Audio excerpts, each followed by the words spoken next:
जितक्या कठोर अग्नीतनं तापून निघेल ना तेच 52 कशी सोनं आहे, लक्षात ठेवा.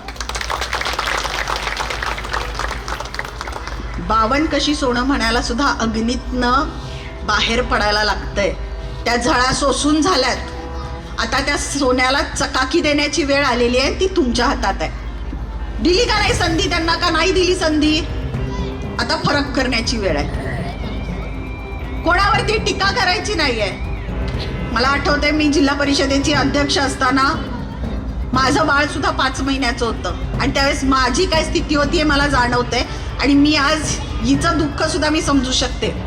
म्हणजे उठवणारी हीच, करतो म्हणून सांगणारी हीच आणि केलं नाही म्हणून सांगणारी पण हीच. ह्या अशा डबल ढोलकी लोकांच्या बरोबर त्यांनी त्यांची ग्रामपंचायतीवरती सत्ता, साध्या पाईपलाईन सुद्धा बदलल्या नव्हत्या. त्यावेळेस मी 3 कोटीचा निधी मंजूर केला आरोग्य केंद्राला, तर ह्यांनी जागेचा प्रॉब्लेम करून आरोग्य केंद्र होऊन दिलं नाही.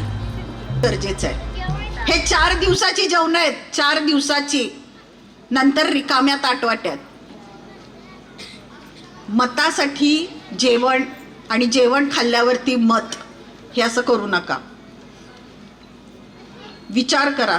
आपल्याला कायमस्वरूपी काम कुणाकडनं करून घ्यायचं आहे, कायमस्वरूपी योजना कुणाच्या चांगल्या आहेत आणि त्या शेवटपर्यंत पोचवणारा व्यक्ती कोण आहे. जर एकसारखी सत्ता असेल तरच निधी आपल्याकडे येणार आहे.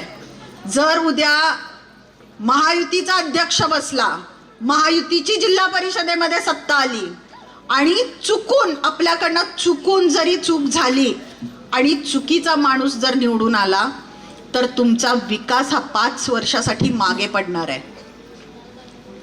त्यामुळं अत्यंत सतर्क पद्धतीनं तुम्ही जागर राहून मतदान केलं पाहिजे, विचार करून मतदान केलं पाहिजे. आज आपल्या सगळ्यांच्याकडे मोबाईल आहेत, सगळेजण मोबाईल बघतायत. मीडिया एवढी फास्ट आहे, तुम्हाला सगळ्यांना कळतंय काय चांगलं आहे काय वाईट आहे. भाजी निवडताना 100 वेळा वर खाली करताय, मग नेता निवडताना, एखाद्या व्यक्तीच्या हातात नेतृत्व देताना किती वेळा तुम्ही विचार केला पाहिजे. आज याज्ञसेनी असतील, त्या स्वतः वकील आहेत. मी बोलायला देण्याचा उद्देशच तो होता की मला बघायचं होतं की अशा सभागृहामध्ये, जिथं मी स्वतः अध्यक्ष म्हणून यापूर्वी काम केलेलं आहे, अशा सभागृहामध्ये ज्याला मिनी मंत्रालय म्हटलं जातं, की मोठ्या विधानसभेमध्ये जाण्यापूर्वी ही एक छोटी विधानसभा म्हटली जाते, मिनी मंत्रालय म्हटलं जातं ज्याला, तिथे आपण जो उमेदवार पाठवतोय तो आपल्या बाजूनी आवाज उठवू शकतो का, बोलू शकतो का. मला अभिमान आहे की तुम्ही अशी व्यक्ती निवडली की जी उच्च शिक्षित आहे, वकील असल्यामुळं आपली बाजू ठामपणे तिथं धरून लावू शकते. आणि नावातच याज्ञसेनी आहे. याज्ञसेनीचा अर्थ माहिती आहे? याज्ञसेनीचा अर्थ माहिती आहे का कुणाला? याज्ञसेनी ही द्रुपद राजाची मुलगी म्हणजे द्रौपदी. द्रुपद राजाला याज्ञसेन सुद्धा म्हणतात. आणि ते जेव्हा यज्ञ करत होते तेव्हा त्या यज्ञातनं जन्म झालेली ती मुलगी आहे. आणि म्हणून जितक्या कठोर अग्नीतनं तापून निघेल ना तेच 52 कशी सोनं आहे, लक्षात ठेवा. 52 कशी सोनं म्हणायला सुद्धा अग्नीतनं बाहेर पडायला लागतंय. त्या झळा सोसून झाल्यात. आता त्या सोन्याला चकाकी देण्याची वेळ आलेली आहे, ती तुमच्या हातात आहे. सगळ्यांनी सांगितलं की अमल माडिक साहेबांनी काय कामं केली, काय नाही केली. कोणी उल्लेखच केला नाही रे, मी अध्यक्ष असताना काय केलं. सगळ्यात मोठी बातमी आली होती, मी अध्यक्ष असताना 1.5 कोटीचा निधी फक्त दक्षिण मतदारसंघामध्ये अध्यक्षांनी नेला. आठवते का नाही कुणाला मला माहित नाही. त्यावेळेस पाण्याच्या पाईपलाईनचा प्रश्न होता. म्हणजे महानगरपालिकेकडनं जे तुम्हाला पाणी येत होतं त्या पाईपलाईन ह्या कालबाह्य झाल्या होत्या, म्हणजे जुन्या झाल्या होत्या खूप. आणि आमदार इथं तुमचे जे आधी होते त्यांनी त्यांची ग्रामपंचायतीवरती सत्ता, साध्या पाईपलाईन सुद्धा बदलल्या नव्हत्या. पाचगावकरांचं सारखं दर 2 दिवसांनी पेपरला पाण्याबाबतचं आंदोलन आम्ही वाचत होतो. आणि त्यावेळेस मी असा निर्णय घेतला की पाचगावला आपण पाईपलाईन्स बदलून देऊ, पाण्याची व्यवस्था करू. निदान 8 दिवसांनी पाणी येते ते 4 दिवसावरती तरी येऊ दे, लोकांचे हाल कमी होत आहेत. तेव्हा ह्याच काँग्रेसच्या लोकांनी मोठी हेडलाईन दिली पेपरमध्ये की 1.5 कोटीचा निधी पळवला. सगळ्यांना उठवून बसवलं जिल्ह्यातनं. राधानगरीचे लोक आले, तुमचे गगनबावड्याची लोक आली, आम्हाला निधी नाही, आम्हाला निधी नाही. त्यावेळेस सुद्धा मी त्यांना प्रांजळपणे आणि प्रामाणिकपणे सांगितले की तुमच्याकडे स्रोत आहे पाण्याचा, नदी आहे, धरणाचं तुम्हाला तिथे बॅकिंग आहे, पण पाचगावकरांना कुठूनच पाणी येऊ शकत नाही. आणि म्हणून पहिल्यांदा आपल्याला त्यांना देऊ देत, बाकीच्या अजून 4 वर्ष आहेत ना, आपण करू कामं. तेव्हा लोक शांत झाली. म्हणजे उठवणारी हीच, करतो म्हणून सांगणारी हीच, आणि केलं नाही म्हणून सांगणारी पण हीच.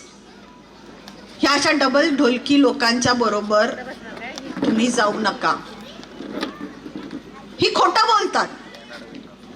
मला कामांचं मगाशी पुस्तक आणून दाखवत होतं. मला म्हटलं की हे बघा भैरव मंदिर लोकवर्गणीतनं केलंय आम्ही, आणि त्यांनी सांगितलंय आम्ही केलंय.